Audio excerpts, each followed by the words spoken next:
वर्षों की लड़ाई के बाद वर्ष 2000 में यूपी से अलग होकर उत्तराखंड राज्य का गठन हुआ। इन 23 वर्षों में कई सरकारें आईं और गईं।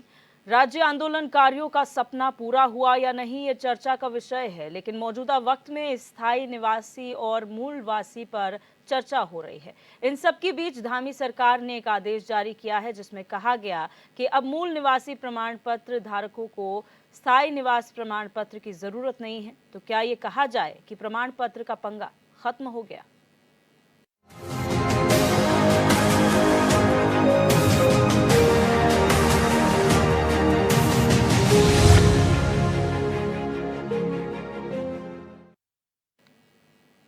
उत्तराखंड में अब मूल निवास प्रमाण पत्र धारकों को स्थायी निवास प्रमाण पत्र प्रस्तुत करने की जरूरत नहीं पड़ेगी। राज्य के मूल निवासियों और सामाजिक संगठनों की भावनाओं को ध्यान में रखते हुए सरकार ने ये आदेश जारी किया है।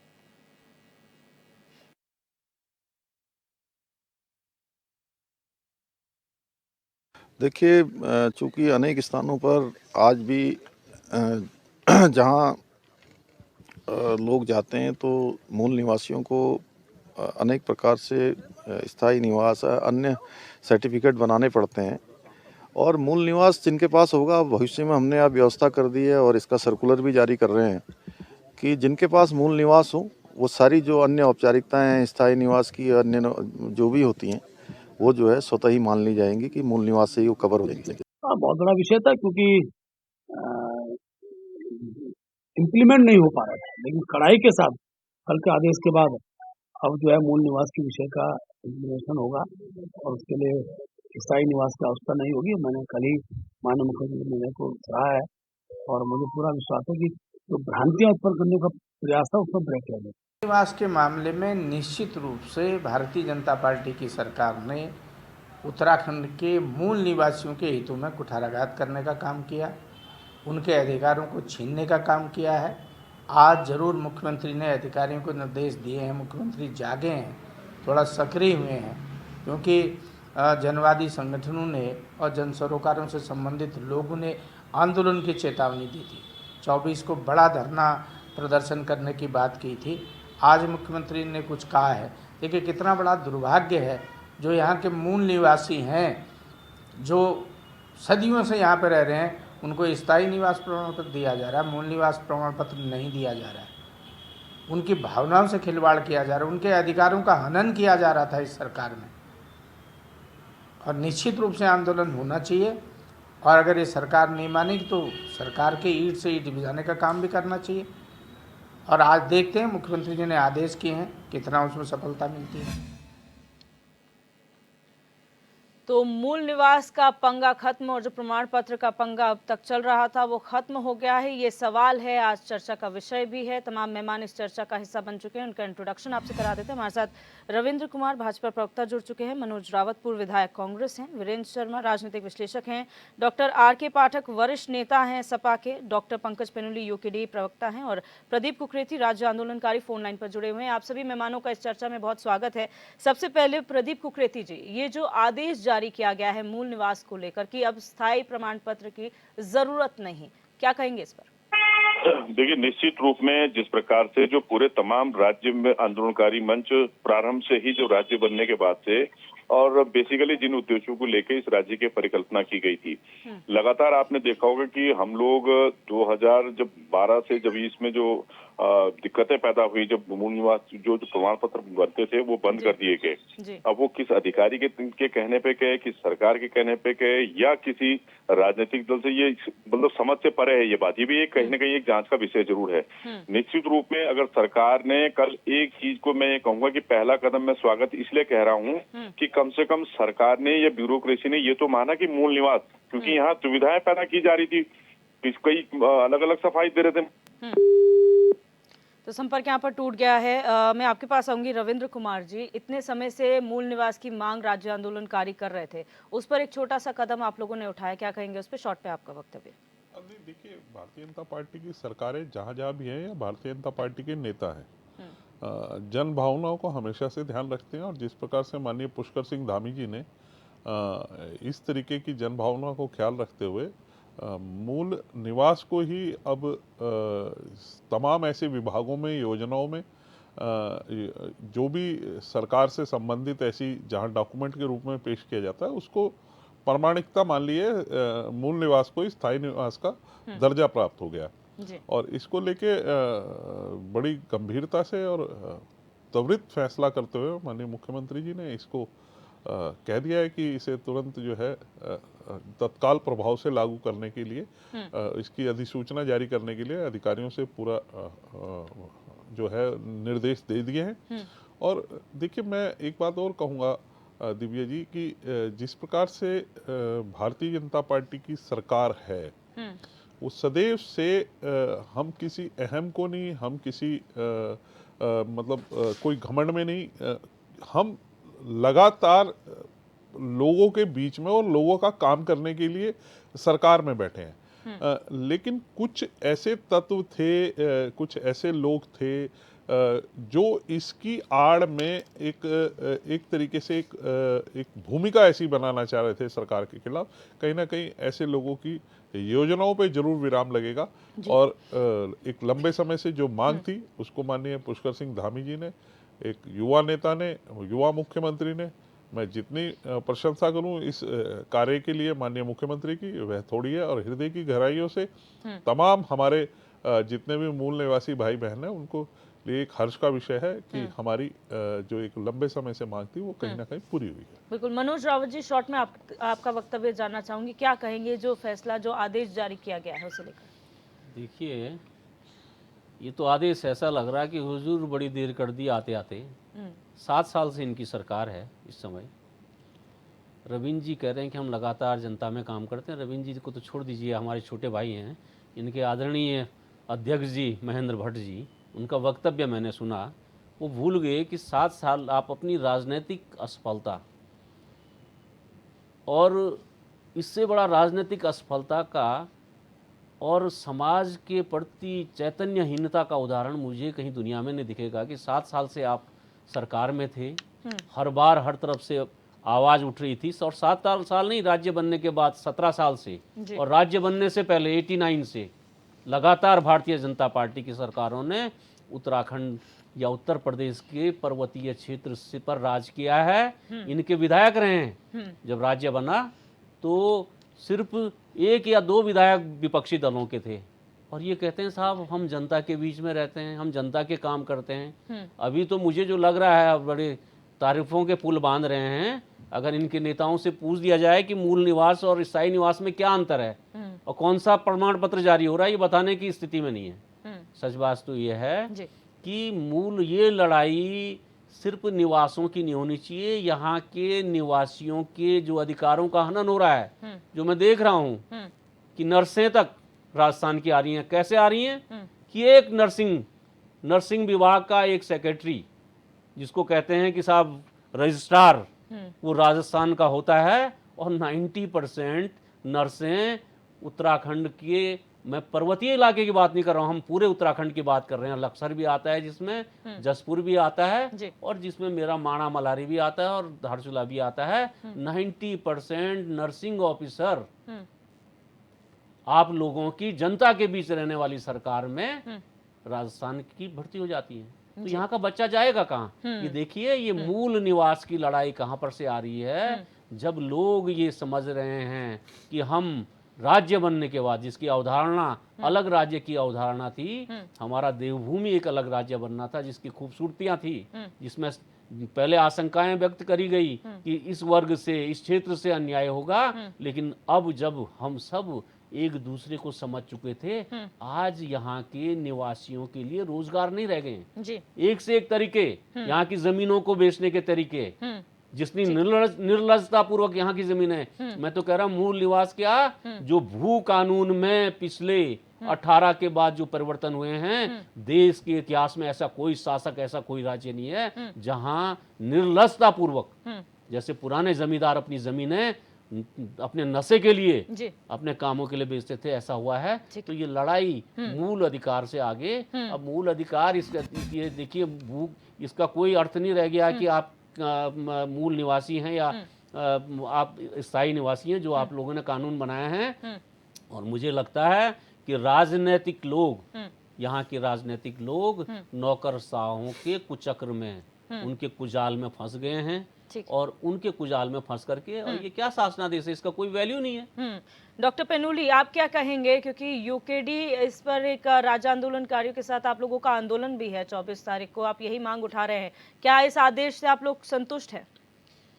देखिए दिव्या, मेरे को थोड़ा टाइम देना, जी बीच में प्लीज, टोकना थोड़ा मत। सा शॉर्ट में फर्स्ट वक्तव्य, फिर हम आगे भी डिस्कस ठीक है। कर सकते हैं। जी देखिए, राज्य जो मूल निवास की बात है, मूल निवास पूरे देश के अंदर जो कट ऑफ है वो 1950 है, जिसमें एक प्रेसिडेंशियल नोटिफिकेशन के थ्रू 1961 में ये रूल आया था कि जब 1950 का जिस राज्य का रहने वाला होगा वो वहीं का मूल निवासी कहलाएगा। पहली बात, हमारे प्रदेश में जो है वो 1985 किसने करी? अभी मैं बीजेपी और कांग्रेस दोनों के प्रवक्ताओं की बात सुन रहा था, तो उसमें यह है कि सबसे पहली सरकार बनी नित्यानंद स्वामी की, वो मुख्यमंत्री बने यहाँ पे, उसी दिन उत्तराखंड के पीठ में छुरा भोंकने का काम हुआ। जिस दिन मूल निवास में मूल निवासियों को काम फायदा होना चाहिए था, उसकी जगह पे स्थायी निवास 1985 ले आया गया। उसके बाद कांग्रेस की सरकार थी इनकी विजय बोगड़ा जी की, 2012 में जिस दिन उत्तराखंड के हाई कोर्ट की सिंगल बेंच का डिसीजन आया, कांग्रेस के किसी नेता ने, हरीश रावत बहुत बड़े वो बनते हैं पहाड़ हितैषी, पहाड़ी खाना, पहाड़ी छोली, पहाड़ी ये, भाई साहब उन्होंने सिंगल बेंच के डिसीजन को चैलेंज नहीं करा डबल बेंच में। ये दोनों के मुखौटे जो राष्ट्रीय पार्टियां हैं, इन दोनों के मुखौटे, मेरे बड़े भाई रावत जी, ये तो बहुत ज्ञानी और गुणी आदमी है, इनको पता है कि कहां पे क्या कमी आई है। हालांकि उनकी पॉलिटिकल जो ऑब्लिगेशंस होंगे उस वजह से नहीं बोल पा रहे होंगे, लेकिन उन्हें सारा कुछ पता है कि कहां फ्लॉज आए हैं। और उसके अलावा मैं ये बोलूंगा कि जब नित्यानंद स्वामी की सरकार ने राज्य गठन की अवधारणा के अगेंस्ट ये डिसीजन लिया, पहला बीज उस दिन बोया गया उत्तराखंड की बर्बादी का। उसके बाद जो है सबसे, अब मूल निवास की चीज लाते कि मूल निवास आया कहां और मूल निवास का पंगा कहां शुरू हुआ। सबसे पहले महाराष्ट्र में 1977 को ये पंगा शुरू हुआ था जी। उस टाइम पे सुप्रीम कोर्ट की गाइडलाइंस आई, सुप्रीम कोर्ट में ये केस गया और सुप्रीम कोर्ट ने बोला कि निर्णय में ये बोला कि सभी राज्यों के लिए बाध्यकारी होगा। और इसका उदाहरण झारखंड और जो हमारे साथ दूसरा राज्य बने छत्तीसगढ़, उसमें ये लागू हुआ बिना किसी फालतू के विवाद के, फालतू की डिस्कशन के। ये वहां पे 1950 लागू हुआ और उत्तराखंड में नित्यानंद स्वामी की सरकार ने 1985। क्यों हुआ? क्योंकि बीजेपी के दो बड़े पहाड़ी नेता आपस में लड़ गए थे मुख्यमंत्री की कुर्सी के लिए जी। तब जाके नित्यानंद स्वामी को कुर्सी मिली जी। ठीक है। इसके बाद सर्वोच्च न्यायालय ने एक निर्णय दिया 8 अगस्त और 6 सितंबर 1950, जो राष्ट्रपति का नोटिफिकेशन था उसको एज इट इज लागू करा जाएगा अक्रॉस द इंडिया। ये था। उत्तराखंड एक अलग ही चीज निकल गया है जिसका 1985 कर दिया आपने। उसके अलावा क्या है, उत्तराखंड की 2 रिटें हैं, मैं उनका एक वो करना चाहूंगा। एक है नैना सैनी बनाम उत्तराखंड सरकार, AIR 2010 उत्तराखंड में 36, और दूसरा प्रदीप जैन बनाम भारत संघ, इसका AIR है 1984 और SC 1420। इसमें सुप्रीम कोर्ट ने साफ कहा है, इस निर्णय में कहा है कि देश में एक ही अधिवास व्यवस्था होगी, मूल निवास एक ही होगा, वो पूरे देश के लिए लागू होगा। ये सुप्रीम कोर्ट के ऑर्डर हैं। ठीक है। और तत्कालीन सरकार जो कांग्रेस की थी, 17 अगस्त 2012 में जब ये डिसीजन आता है तो हमारे कांग्रेस के मुख्यमंत्री विजय बोगड़ा जी, जो खुद एक पेशे से वकील और जज रह चुके हैं, जिनके पास ये डिसीजन आता है और उनको सारे संवैधानिक तरीके पता हैं और उन्होंने लॉ की भी बहुत तगड़ी नॉलेज है, दाऊद इब्राहिम को उन्होंने बेल भी दिलवाई थी। ठीक है। उन ऐसा मुख्यमंत्री हमारे यहाँ होते हुए भी वो सिंगल बेंच से डबल बेंच नहीं गए।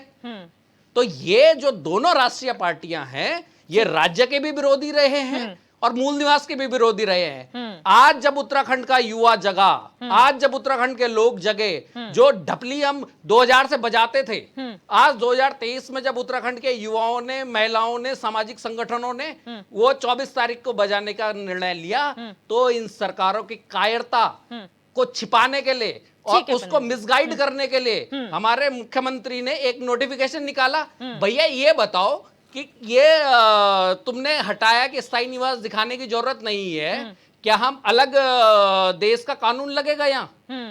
क्या हम देश से अलग हैं? ठीक है, यहाँ जवाब क्यों लेंगे। ये चीज करी गई? डॉक्टर पाठक, आप लोगों से सवाल इसलिए क्योंकि आप लोग भी 24 तारीख को जो यहाँ पर प्रदर्शन होने वाला था उसका हिस्सा होने वाले थे, तो आपको इस आदेश पे क्या कहना है? दिव्या जी, सबसे बड़ी बात है कि समाजवादी पार्टी का स्पष्ट मत है कि जो उत्तराखंड में रह रहा है उसे मूल स्थायी प्रमाण पत्र की कोई जरूरत नहीं है, मूल प्रमाण पत्र ही होना चाहिए। और जो हमारे नौजवान हैं, जो किसान हैं, जो बेरोजगार हैं, उन्हें उनका हक मिलना चाहिए।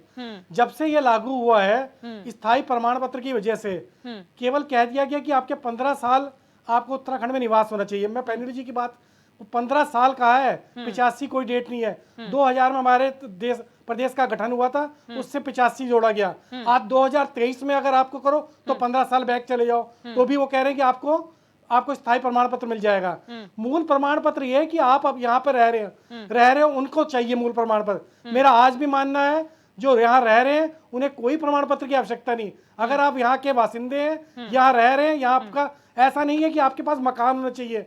अगर सपोज मैं 50 साल से यहाँ रह रहा हूँ, मैं मकान नहीं बना पाया हूँ, तो क्या मुझे प्रमाण पत्र नहीं मिलेगा?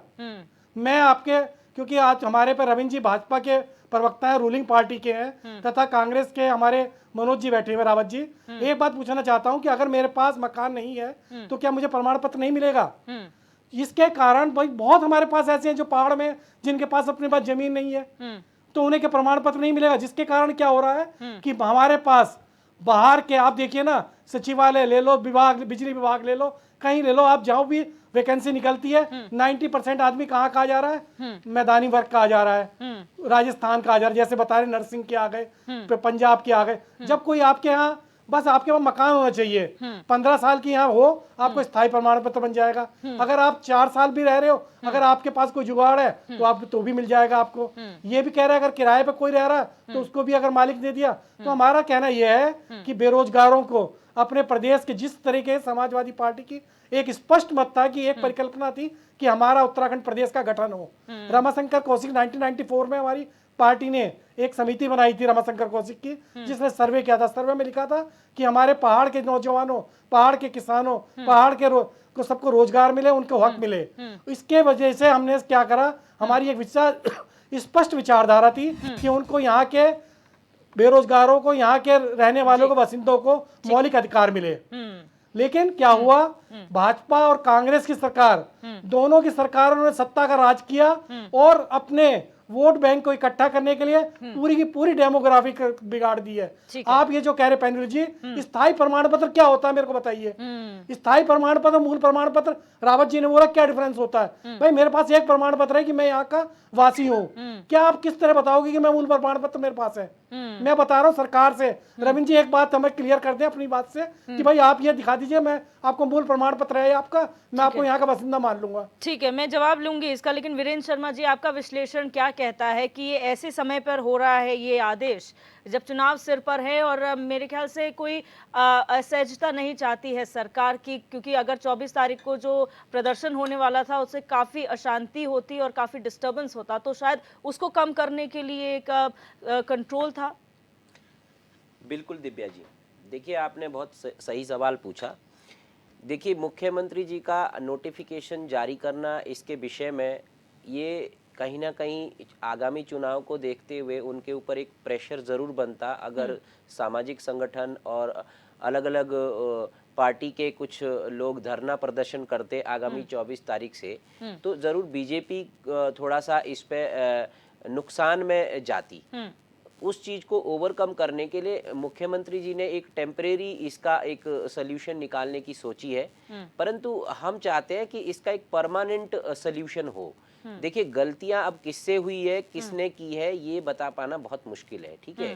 हमारा राज्य जब बना उस वक्त कागजों में किस तरीके की ट्रांसफॉर्मेशंस होती है और कैसे चेंजेस होते हैं, हम किसी एक पर्टिकुलर मुख्यमंत्री को इसके लिए दोषी नहीं ठहरा सकते हैं।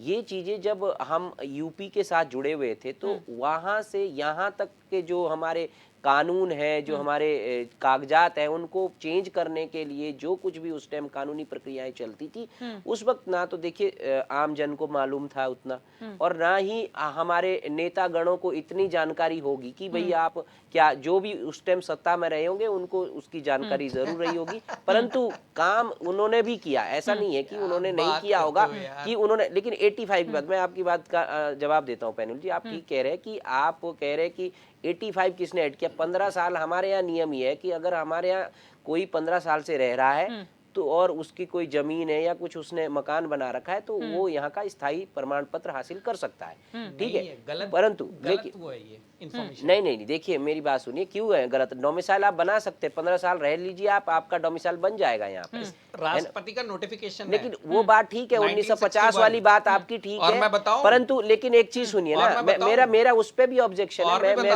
मैं भी वही कह रहा हूँ कि अन्य राज्यों में ये नहीं है, अन्य राज्यों में ये नहीं है कि हम वहाँ 20 साल से रह रहे हैं तो हम वहाँ के बाशिंदे हो जाएंगे, और जगह कहीं इस तरीके की वो नहीं है, हम लोगों के लिए स्वायत्ता दी गई है, लेकिन हमारे राज्य में है। हाँ, ये किस व्यक्ति ने, किस मुख्यमंत्री ने इस चीज को स्वीकारा उस वक्त, और जिससे आज हमारे लोगों को परेशानी हो रही है, और जरूर हो रही है। देखिए अब यहाँ बाहर के बहुत सारे लोग आ चुके, बस चुके हैं, और आप अपने शहर के अंदर ही, ज्यादा दूर न जाके आप देहरादून की स्थिति देख सकते हैं कि आज यहाँ क्या हालात हो चुके हैं। यहाँ का बाशिंदा कम है, पहाड़ से आए हुए हम लोग कम है यहाँ पे, परंतु यहाँ बाहर के लोग बहुत ज्यादा है, और अब वो यहाँ के स्थायी निवासी हो चुके हैं, उनके पास सर्टिफिकेट है, उनके पास मकान है, उनके पास जमीन है, जमीन की फरोख्त कई चीजें, यहाँ बहुत सारी गड़बड़ियां हुई है। भू कानून भी बहुत लेट आया है हमारे प्रदेश में, जो अब जाके थोड़ा बहुत इस पे थोड़ा सा बैन लगा हुआ, वरना तो औने पौने दामों में बेच के, लेकिन बैन कहाँ लगा है? अब तो खुला हो गया, अब तो और खुला हो गया। कौन सा बैन लगा? आप हमको भी जरा सा बता दें। डिस्कशन का पार्ट भू कानून भी है, लेकिन यहाँ पर रविंद्र जी आपके पास आऊंगी। जब आप लोग कहते हैं आपकी सरकारें रही हैं शुरुआत से लेकर अभी तक, बीजेपी कांग्रेस को मौका मिला है। अगर हम भगत सिंह कोश्यारी जब मुख्यमंत्री थे उस समय भी मौका मिला था, लेकिन समूह ग के लिए जब नोटिफिकेशन जारी हुआ था उसमें मूल निवास को दरकिनार किया गया था। वो मौका था जब आप मूल निवास को एक्सेप्ट कर सकते थे, वहां दरकिनार हुआ। उसके बाद ये कहा जाता है कि तत्काल कैबिनेट मंत्री नारायण रामदास, जो आप ही के पार्टी के थे, उन्हीं की अध्यक्षता में एक कमेटी बनाई गई जिसमें डिस्कस होना था मूल निवास और आपका आरक्षण का मुद्दा, वो भी डिस्कशन के परे हो गया। तो ये वहीं से शुरुआत हुई है, तो कहीं ना कहीं आप और कांग्रेस दोनों जिम्मेदार हैं इसके लिए। देखिए जिम्मेदार कौन है कौन नहीं है, बराबर यूकेडी भी सत्ता में शामिल रही है, एक बार कांग्रेस के साथ, एक बार भाजपा के साथ, एक बार क्या 2 बार रही है कांग्रेस के साथ। तो आप इसे ये नहीं कह सकते, लेकिन आज जिस प्रकार का निर्णय हुआ है, देखिए मैं एक चीज और क्लियर कर दूं, बड़ी सारी टेक्निकल चीजें कह के उसे उलझाया जाता है, 61 में लाए, 60 में लाए। अगर 61 में सुप्रीम कोर्ट या राष्ट्रपति कहता है तो फिर इसका मतलब यहाँ पे जो 15 साल का दिया जा रहा है वो गलत है। अगर गलत है तो आप चैलेंज कर सकते हैं। दूसरी चीज, मैं ऐसी टेक्निकल चीजों पे नहीं जाने की कोशिश करता। देखिए किसी भी सूरत में हमारा प्रदेश एक उन्नत प्रदेश की ओर बढ़ चला है। आज जिस प्रकार से ग्लोबल समिट हुआ है, जिस प्रकार से देश विदेश का व्यापारी यहाँ पे उद्योग लगाने को आतुर है, उद्योग के साथ साथ देखिए रोजगार भी मिलेगा और साथ साथ हम कहीं ना कहीं स्किल की ओर भी जाएंगे। जिस प्रकार से अभी बताया जा रहा है कि एक नर्सिंग स्टाफ अगर रखी जाती है तो राजस्थान से आती है। क्या इस चीज की, देखिए मैं स्पष्ट रूप से कहूं कि मेरे को इसका नॉलेज नहीं है कि आप जो कह रहे हैं वो सही है या नहीं है। चलिए एक बार को मैं आपकी बात को मान लेता हूं, क्या किसी को मेरे को नौकरी से हटा के राजस्थान को रखा गया? देखिए कहीं ना कहीं हमारे इस प्रदेश को स्किल की बहुत आवश्यकता है, एक लंबे समय से थी।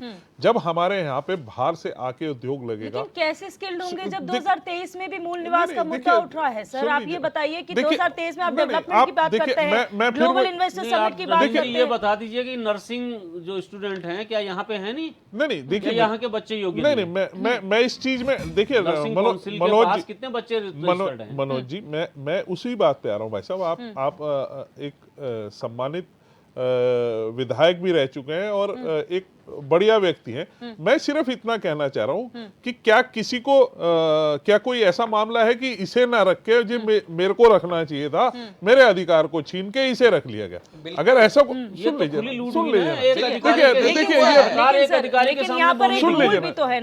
देखिए आप पूरी बात नहीं सुनेंगे। आपकी बात समझ में आ रही है, आप ही कह रहे हैं कि फर्स्ट कम जिसको मिल रहा है आप किसी को हटा नहीं रहे, यही आप कहना चाह रहे हैं। देखिए मेरी बात पूरी नहीं हुई। देखिए आज जिस प्रकार से आप लगाइए कि नर्सिंग कॉलेज के लिए यहाँ प्रावधान किए गए बजट के अंदर, आज डॉक्टर हमारे प्रदेश के बन रहे हैं, 2 मेडिकल कॉलेज हैं हमारे पास है, और अन्य उद्योगों के क्षेत्रों में भी हम अपने आप को अग्रिम पंक्ति की ओर लेकर जा रहे हैं। तो कहीं ना कहीं इस प्रदेश का सम्मान बढ़ रहा है, इस प्रदेश की जो है स्किल बढ़ रही है, इस प्रदेश के नौजवानों को रोजगार के कई संसाधन नए मिल रहे हैं। तो ऐसे में मुझे नहीं लगता कि आपने कहा किसी को हटाया नहीं जा रहा है, यहाँ पे स्किल की बहुत जरूरत है, लेकिन एक रूल यहाँ पर ये भी है कि 70% जो यहाँ के युवा है उन्हें रोजगार मिलना चाहिए, यहाँ की कंपनी के। जो बाकी अन्य क्षेत्रों ने अपने अपने परसेंटेजेस रख रखे हैं जो यहाँ के युवा हैं, क्या वो चीज फुलफिलिंग है यहाँ पे? क्या 70% उत्तराखंड के युवाओं को उत्तराखंड में ही नौकरी मिल रही है? अगर हाँ तो फिर जो आप कह रहे हैं वो ठीक है। नहीं, बिल्कुल बिल्कुल। देखिए जहाँ पे जिस कैटेगरी में रखने की बात है उस जगह पे जो जिस चीज में एक्सपर्ट है, मैं नहीं समझता कि नहीं रखा जा रहा। आप देखिए हमारे यहाँ का युवा जो है अब बहुत अच्छे स्तर तक, जो पहले यहाँ से सीधा दिल्ली की ओर, पंजाब की ओर और अन्य जिलों में जाता था, आज वो अगर उसका पलायन भी अगर हो रहा है ना, तो देहरादून हो रहा है, हल्द्वानी हो रहा है, यहाँ पे अपने काम कर रहा है। सर हमसे पूछिए सर, हम मीडिया में होके यहाँ पे इकलौता न्यूज चैनल है, हमें यहाँ पर बुलाने में बहुत दिक्कत होती है क्योंकि नोएडा हब है मीडिया का। आप ये समझिए इस बात को कि बाहर की अभी भी बहुत ज़रूरत है स्टेट में बच्चों को रोकने की, युवाओं को रोकने की। ठीक है, प्रदीप कुकरेती जी आपके पास आऊंगी। सर यहाँ पर जिस तरह से मूल निवास डोमिसाइल की बात की जाती है, डिफरेंसेस पूछे जाते हैं, क्या डिफरेंस है? अगर आप जो मांग उठा रहे हैं उसको स्पष्ट करेंगे तो शायद क्लैरिटी और ज़्यादा हो जाएगी। देखिए मैं केवल इतना कहना चाहता हूँ कि आप मेरी बात को ये समझें कि जो व्यवस्था पहले, क्योंकि मुझे ध्यान है मेरा जो मूल निवास था वो 1994 में बन गया था। ये क्या कारण है कि उत्तर प्रदेश के जमाने में हमारे मूल निवासियों को वो अधिकार मिलते थे, वो प्रमाण पत्र मिलते थे, और क्या कारण है कि 2000 से चलते चलते 12 में आके इसमें ब्रेक लग जाता है? क्या ये किसी ब्यूरोक्रेसी की कॉन्स्पिरेंसी थी, या किसी राजनीतिक दल की थी, या किसी राजनीतिक नेता की कॉन्स्पिरेंसी थी? एक बात। दूसरी बात, अभी मैं रविंद्र जी का मैं बयान सुन रहा था, उनको अभी पता नहीं है कि उत्तराखंड राज्य अनुकारी मंच लगातार 70% को लेके, यहाँ तक कि खुद कांग्रेस की सरकार थी और स्वयं उनके अध्यक्ष हमारे साथ विधानसभा में हमारी मांग पर उनको बैठना पड़ा कि प्राइवेट उद्योगों में जो इंडस्ट्री लगी हुई है स्थानीय लोगों के लिए 70% का रिजर्वेशन था। 70 स्थानीय बोल रहा हूँ मैं, फिर गौर करें, उसमें चाहे कोई मूल निवासी हो, चाहे जो भी यहाँ रह रहा है, मतलब यहाँ पे जो 10 साल से रह रहा, 20 साल से रह रहा, जो भी है, उसको रोजगार की दृष्टि में होना चाहिए था। अगर मैं अभी आपको चैलेंज के साथ कह रहा हूँ, कोई भी सरकार, कोई भी अधिकारी उसको कर सकता है, और हमने कई बार इसलिए जिला उद्योग केंद्रों का घेराव किया, निदेशालय का घेराव किया। आज भी अगर आप सेलाकुई पूरा यहाँ से लेके तमाम जो इंडस्ट्रियल एरिया में जाएंगे तो उसमें आपको रेशियो सीधा 70-30 नहीं, उल्टा रेशियो है हिसाब किताब। क्यों?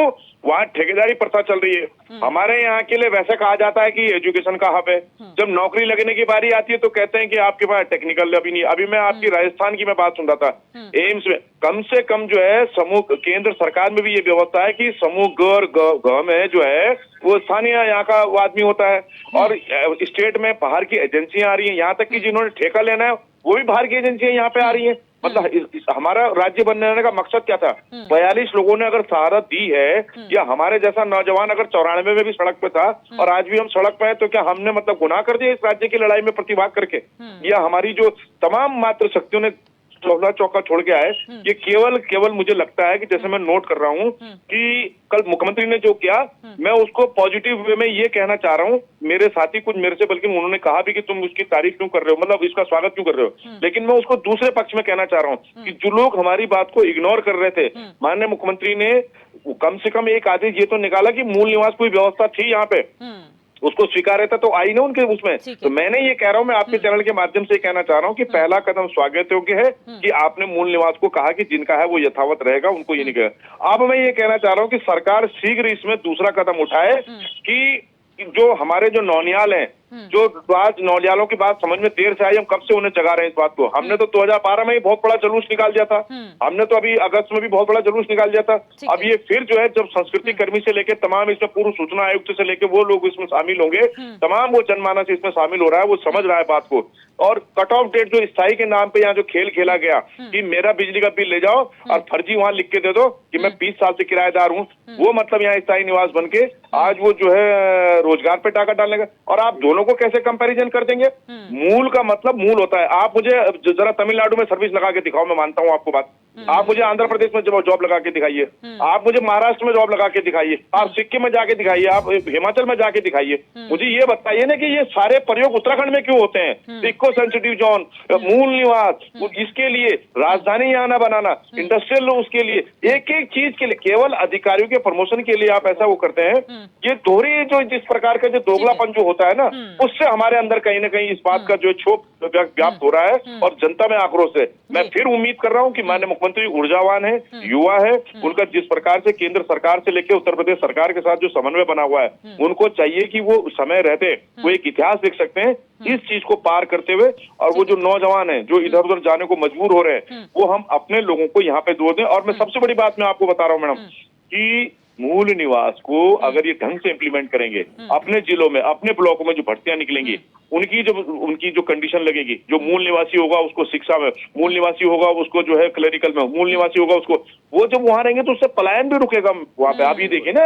और जो सब्सिडियां जो है, सब्सिडी कौन खा रहे हैं यहाँ? हमारे को तो योजना का पता ही नहीं लग रहा। जो यहाँ परसों आया वो पूरी योजना लेके चला गया। और ये सबसे बड़ी बात जो गलतफहमी है, ये भगवानपुर में जो हमारा सैनी परिवार रह रहा है, वहाँ जो मेरा मुस्लिम परिवार रह रहा है, ये जो मेरे यहाँ शिमला बाईपास में मुस्लिम परिवार रह रहा है, ये जो काशीपुर में मेरे जो सिख परिवार रह रहे हैं, पटेल नगर में सिख परिवार रह रहे हैं, जो आजादी के बाद से यहाँ रह रहे हैं, जो बासमती की खेती यहाँ करते थे, वहाँ आलू की खेती कर रहे हैं, वहाँ भगवानपुर में गन्ने की खेती कर रहे हैं, उनके भी मौलिक अधिकारों का हनन हो रहा है इसमें, उनको भी मूल निवास नहीं दिया जा रहा है। तो ये है।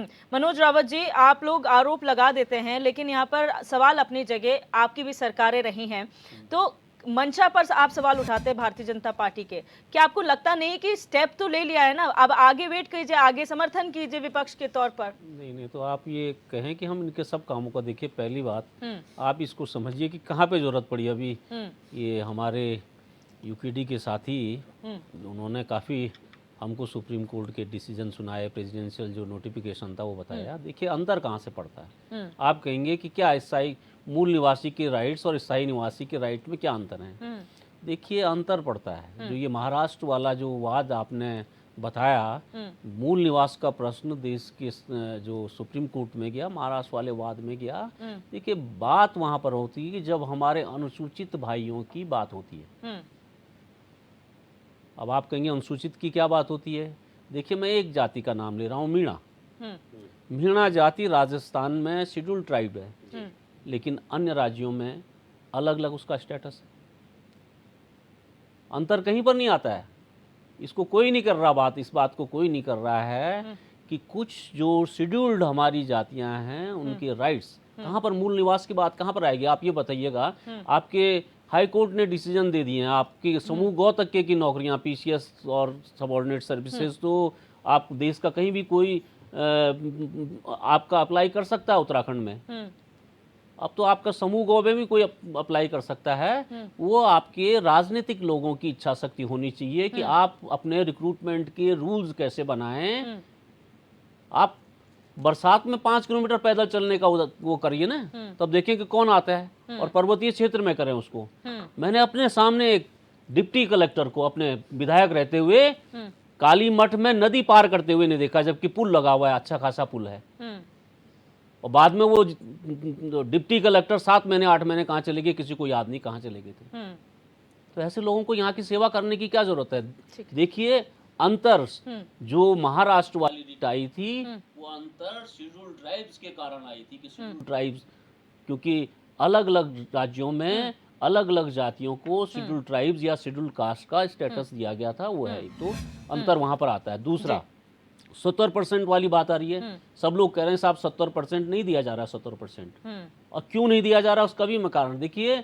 हम लोग, मैं पैनूली साहब, जी। उत्तराखंडियों को याद तब आती है जब एक पहाड़ी में कहा होता है कि जब तोली बहकर के हरिद्वार पहुंच गई तब याद आती है।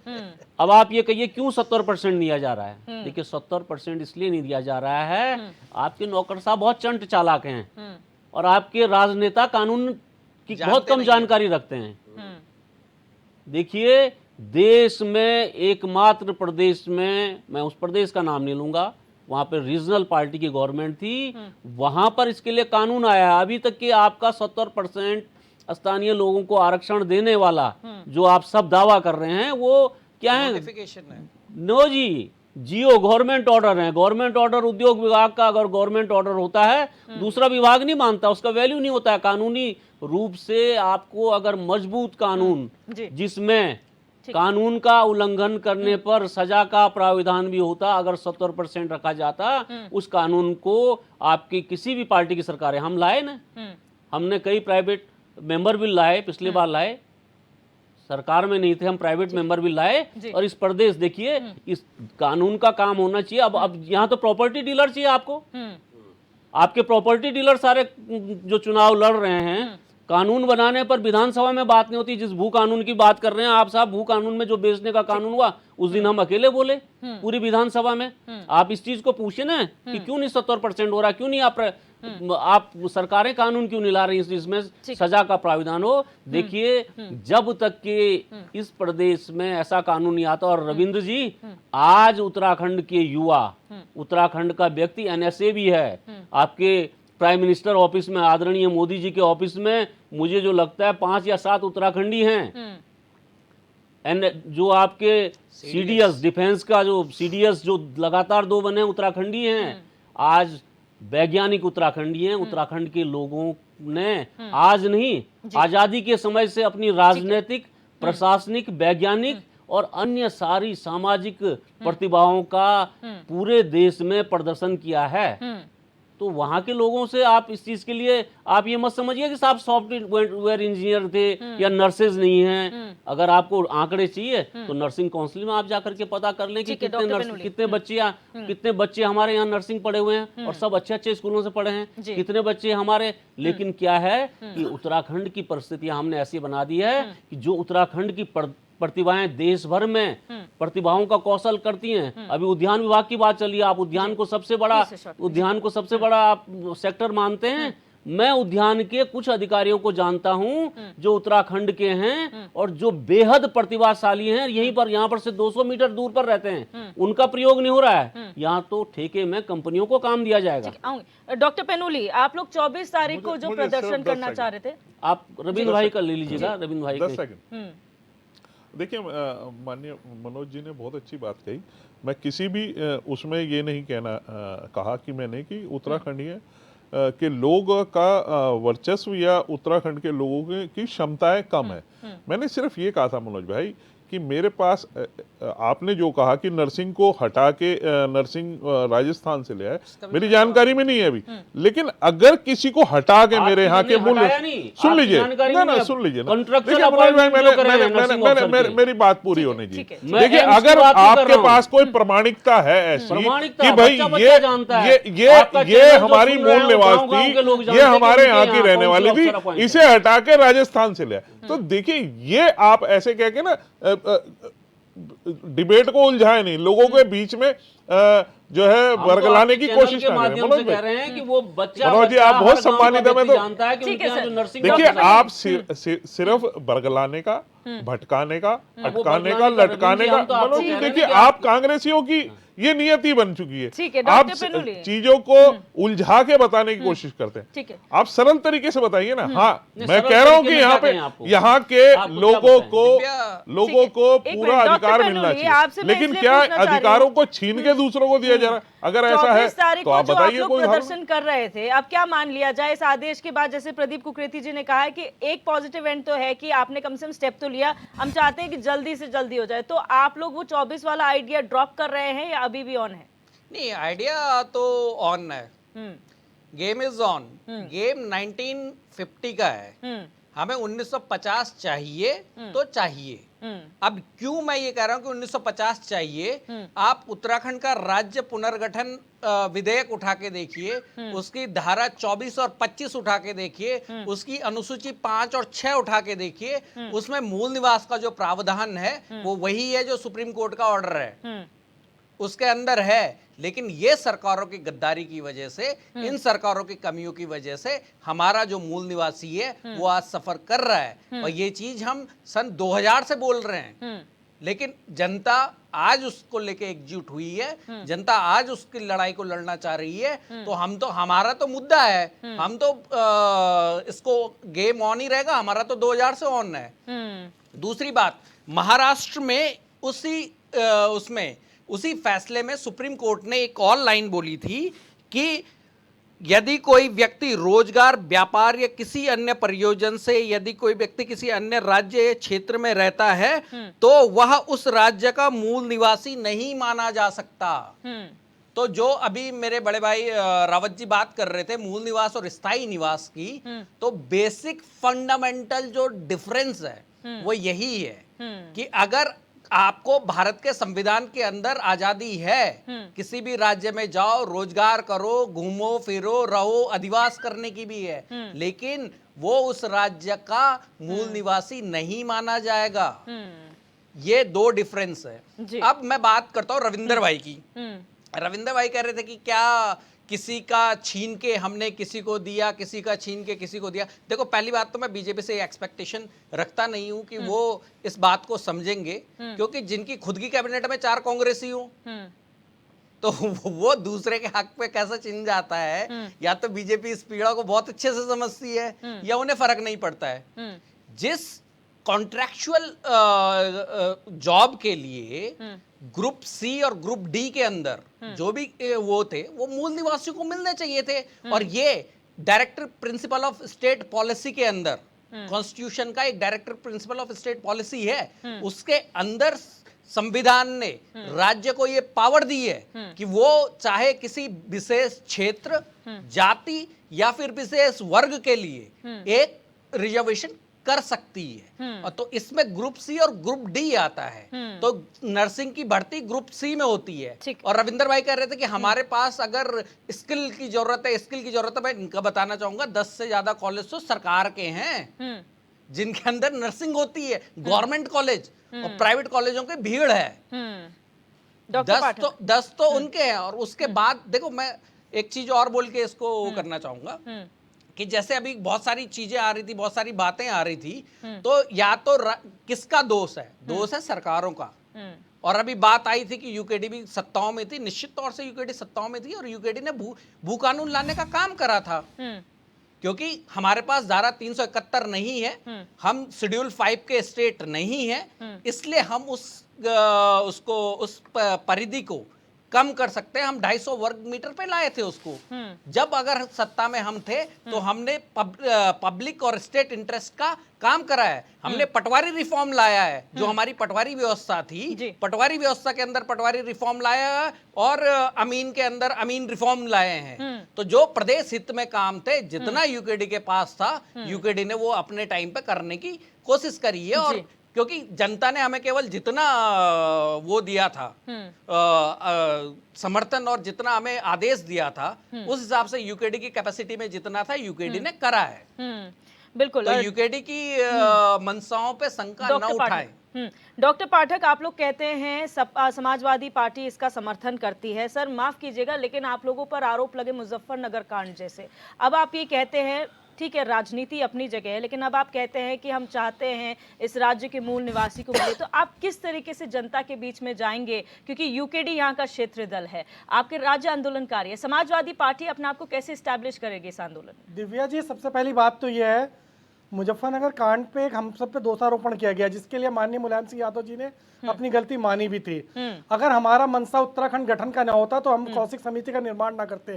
शायद आपको ज्ञान होगा, कौशिक समिति का निर्माण माननीय मुलायम सिंह यादव जी के द्वारा किया गया था। माननीय मुलायम सिंह यादव जी ने ही कहा था कि हमारे यहाँ पे पहाड़ को पूर्ण सुविधा मिलनी चाहिए, बेरोजगारों को हक मिलना चाहिए। आपको शायद यह होगा, सबसे पहले था जहाँ पे बापू भवन में अलग से ही एक उत्तराखंड काउंसिल का गठन कर दिया गया था, अलग से प्रमुख सचिव था, अलग से ही सारी व्यवस्था की गई थी। शायद आप इसे एक विधेयक भी पास किया गया था। आपको दूसरा मैं कहना चाहता हूँ, समाजवादी पार्टी अगर इसके हितैषी ना होती तो आप देखिएगा पिछली बार जब अभी बद्रीनाथ में जब वो हुई आपदा आई थी तो मुंगेरी जी को 5 लाख रुपए अखिलेश यादव जी ने दिए। जब बद्रीनाथ में घटना हुई उससे पहले जब आपदा आई थी तो हमारी विशेष प्रमुख सचिव यहाँ पे लगा हुआ था कार्य करने के लिए। प्रमुख सचिव के यहाँ पे पूरे और 1500 करोड़ रुपए का उन्होंने यहाँ पे उत्तराखंड को आर्थिक मदद दी थी। अभी जब ये हुआ सिलकवारा कांड हुआ है, यहाँ पर रेट माइनर्स को भाजपा सरकार, उत्तराखंड की सरकार 51,000 रुपए दे रही है। हमारे राष्ट्रीय अध्यक्ष जी ने 1-1 लाख रुपए दिए अभी देखिए 20 दिन पहले। ये तो अगर हमारी पार्टी और हमारे राष्ट्रीय अध्यक्ष उत्तराखंड के हितैषी नहीं होते तो क्यों करते बताइए। ठीक, हमारा तो समाजवादी पार्टी का स्पष्ट मत है कि जो हमारे नौजवान है, जो हमारे बेरोजगार है, जो हमारे किसान है, महिलाएं हैं, उनको उनका हक मिलना चाहिए। बाहर से लोग आके उनके हकों पे डाका ना डाले। आप देख लीजिए, मैं तो कह रहा हूँ आपसे, रावत जी बोले 70%, मैं कह रहा 70% मिलना चाहिए हमारे लोगों को। आप शिक्षा में चले जाओ, एडमिशन लो, वहां आपको नहीं मिलेगा। वहां क्या है, बाहर का आके बच्चा, उसकी ज्यादा परसेंटेज है, वो आके ले रहा है। दूसरा, मैं रविंद्र जी की बात से, इस बात से मैं बिल्कुल सहमत नहीं हूँ। वो कह रहे हैं कि आप बताइए किसके हक पे उन्होंने डाका डाला है। अगर कोई आएगा ही नहीं, अगर हमारे एक ऐसा संविधान बन जाए कि भाई एक ऐसा हो जाए कि आपको इन्हीं लोगों को लेना है, आप उन अपने लोगों को, बाहर के लोगों को ट्रेंड करो ना।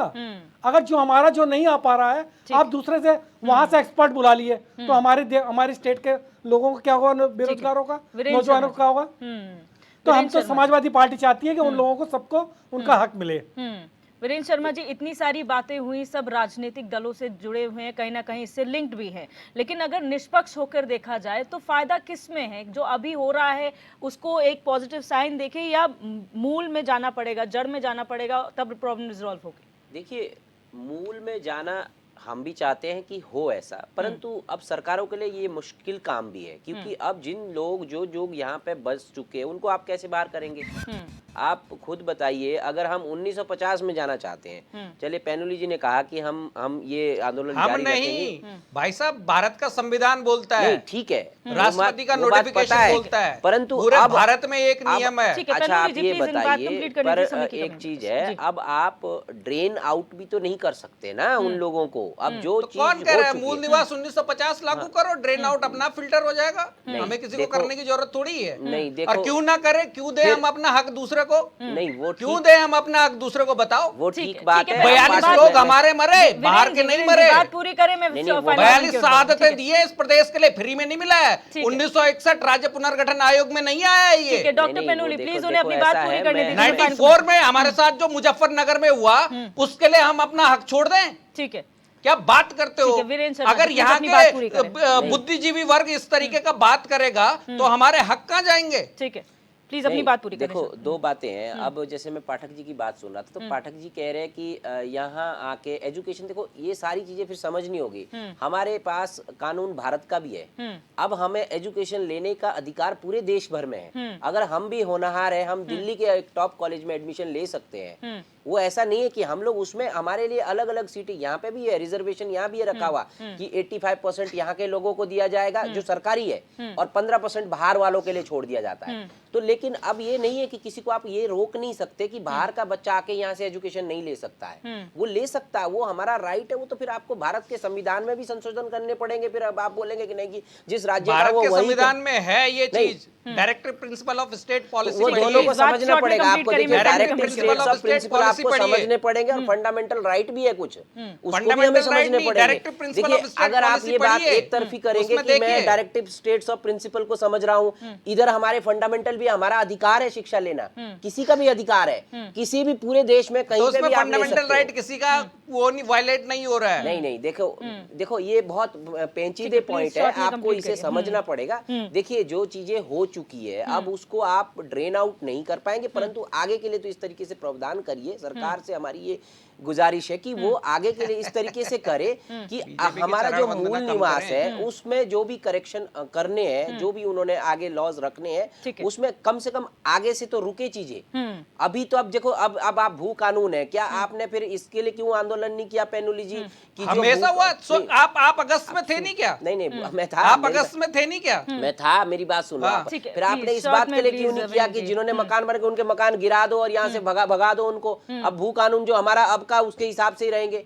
अब लोगों ने तो 4-4 बीघा ले रखे, 10-10 बीघा ले चुके जमीन, क्या आप उनको भगा गलत- देंगे? गलत- मैं फाइनल गलत- कमेंट क्यों गलत करूंगी सर, बयान मेरे कर पास रहे हैं। समय की ऐसा नहीं कमी हो है। सकता ठीक है, ना। मैं आप लोगों को अब नहीं रोकूंगा, हो गलत सकता बयान वो कर चीज़। रहे हो आप एक बात बताओ, नहीं कर दोगे आप, इसके लिए आंदोलन करिए, ठीक आप है, कल मैं सड़क प्रदीप में आ कुकरेती जाइए जी, आप आपसे लोग। भू शॉर्ट कानून में क्या फाइनल कमेंट सारा दीजिए। बेच दें क्या? नहीं, पेनुली जो जी और किसी वीरेंद्र जी, जो के लोगों ने आप उत्तराखंड लोगों को को बेचा है। रोकना चाहूंगी, मेरे पास समय की कमी है। इसी मानसिकता के प्लीज लोगों ने शॉर्ट में, उत्तराखंड को बहुत बेचा शॉर्ट है। में फाइनल कमेंट प्रदीप। नहीं देखिए, आप गलत मैं बिल्कुल इतना कहना चाहता हूँ कि छोटा सा एक तो लोगों के अंदर जो गलतफहमियां पैदा हो रही है मूल निवास को लेके, स्थायी निवास को लेके, कि अगर मूल निवास होगा तो जो यहाँ पे बसा हुआ उसको बाहर निकाल दिया जाएगा।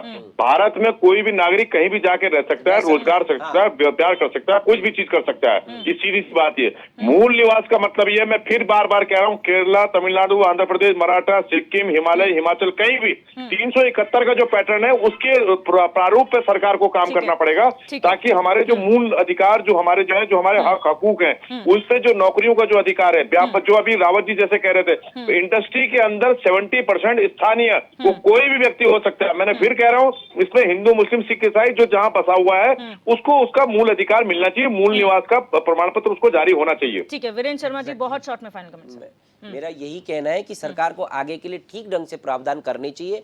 अब जो गलतियां हो चुकी है पिछली सरकारों से, उसको नहीं आगे कैरी करना चाहिए। इस चीज को अगर यहाँ रोक पाए तो बहुत अच्छी बात है। लोगों ने भी संगठन, जो भी अलग अलग पार्टी के संगठन है, अगर इस पे आंदोलन कर रहे हैं तो वो एक सरकार को जगाने के लिए और सरकार को सचेत करने के लिए ये कार्य करना चाहिए। हम तो कहते हैं ये स्वागत योग्य है ये कदम उनका, और करना चाहिए, तभी सरकार की आंखें खुलेगी। और दूसरी एक बहुत बड़ी बात, छोटी सी बात बोलना चाहूंगा मैं। रावत जी की बात मैं सुन रहा था, देखिए ये एक पढ़े लिखे व्यक्ति है, इन्होंने कहा कि हमें जो विधानसभा के अंदर मेंबर चाहिए वो पढ़े लिखे चाहिए, जिन्हें कानून का ज्ञान हो।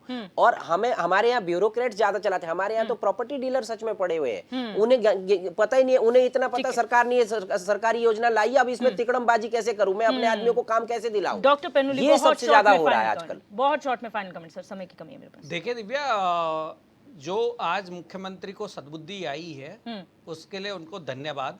आखिर उन्होंने आइडेंटिफाई करा कि मूल निवास है, नहीं तो बीजेपी के जो पहले मुख्यमंत्री थे उन्होंने मूल निवास को माना ही नहीं। लेकिन हमारी लड़ाई केवल यहीं पे खत्म नहीं होती है, game is on, 24 is on, और हमें 1950 चाहिए, दैट मीन्स चाहिए। और अगर सरकार इसको नहीं करती है देन हम शेड्यूल 5 की बात करेंगे। ठीक है, डॉक्टर पाठक, शॉर्ट में फाइनल कमेंट। समाजवादी पार्टी चाहती है कि केवल भाजपा सरकार एक कट ऑफ डेट डिक्लेयर करे, भाई किन लोगों को यहाँ पे इसमें स्थायी प्रमाण पत्र, मूल प्रमाण पत्र किनको मिलेगा, और जिससे हमारे बेरोजगारों को, नौजवानों को रोजगार मिल सके लिए, और जिससे बाहरी लोग रुक सकें। बिल्कुल, मनोज रावत जी, बहुत शॉर्ट में फाइनल कमेंट। देखिए, मूल निवास जो 1950 है वो संवैधानिक बाध्यता है, प्रेसिडेंशियल नोटिफिकेशन है, और इस पर सुप्रीम कोर्ट के बार बार डिसीजन है। यहाँ अगर इंटरप्रिटेशन गलत हुआ है तो उसको सरकार को ठीक कराना चाहिए, और वो आपको कराना ही पड़ेगा, क्योंकि संवैधानिक बाध्यता है, नहीं तो बहुत पेचीदगियाँ आएंगी। अभी तक नहीं आई हैं पेचीदगियाँ, इसलिए नहीं आई हैं, मैं आपको पहले से बता रहा हूँ, क्योंकि इस राज्य में शेड्यूल ट्राइब्स का पंगा नहीं है।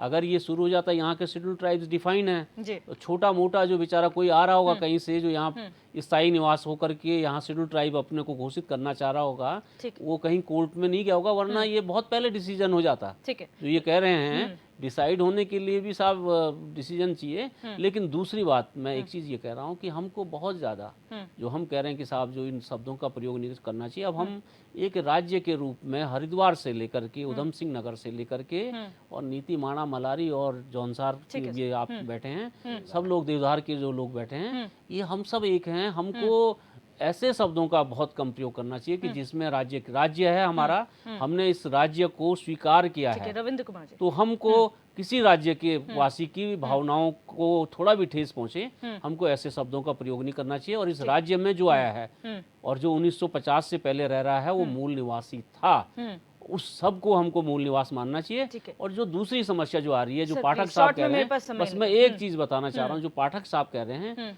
जिन लोगों का इस राज्य के लिए योगदान है लंबे समय से, उनके लिए आपको सीमाएं तय करनी पड़ेंगी, ठीक है। क्योंकि भारत का संविधान भी कहता है कि रोजगार का, जीवन यापन का आपको अधिकार है। तो उनको भी हम ऐसे नहीं छोड़ सकते जिन लोगों ने 50-50 साल यहाँ पर बैठ करके यहाँ की सेवा की है, रविंद्र तो कुमार उनके जी, लिए शॉर्ट में भी फाइनल कमेंट। मानवता के नाते पर कुछ न अधिकार रहने चाहिए। देखिए, मैंने शुरू में भी कहा था, राज्य सरकार सदैव से जनभावना का ख्याल रखती है और हमारे मूल निवासियों के हक हकूक का पूर्ण रूप से ख्याल रखना राज्य सरकार की जिम्मेदारी है और राज्य सरकार ऐसा करती भी है माननीय धामी जी के नेतृत्व में। और मेरी प्राथमिकता, तो मेरी सरकार की प्राथमिकता इस राज्य को अग्रिम राज्य का दर्जा दिलवाना, देश में दुनिया में उत्तराखंड का नाम हो, इस प्रदेश के अंदर समस्त गांव से लेके पूरे जिलों में सड़क का नेटवर्क हो, जगह जगह उद्योग हो, यहाँ के युवाओं को रोजगार मिले उसके हक के हिसाब से, और तमाम ऐसे स्किल जो देश भर में, दुनिया भर के जो अच्छे स्किल है वो भी हमारे यहाँ का युवा सीख सके और मेरे युवा इस देश के में अपनी प्रगति के पथ पे और आगे इस प्रदेश को ले जाए, ऐसी मेरी भावना के साथ मैं तो ज्यादा टेक्निकल ज्यादा चीजों पे नहीं जाता, लेकिन यही मेरा भी ऐसा मानना है और मेरी प्रदेश सरकार भी इस ओर लगातार जिस प्रकार से ग्लोबल समिट और अन्य योजनाओं के तहत ये काम कर रही है। बिल्कुल, आप सभी मेहमानों का इस चर्चा में जुड़ने के लिए बहुत बहुत शुक्रिया। आज हमने चर्चा की कि प्रमाण पत्र की जो पंगा था, जो बाध्यता थी, वो खत्म हो चुकी है एक तरीके से। तो क्या कहा जाए, इस डिबेट में जो डिस्कशन निकल कर सामने आए, जो सजेशंस बहुत सारे हैं, अब देखना ये होगा कि जो ये फैसला है, ये एक स्टेप है, कब तक इस पे और आगे काम होगा, मूल जड़ जो है, जो रूट कॉज है, उस पर कब काम किया जाता है और ये जो प्रॉब्लम है उसको पूरी तरह से रिजॉल्व कब किया जाता है।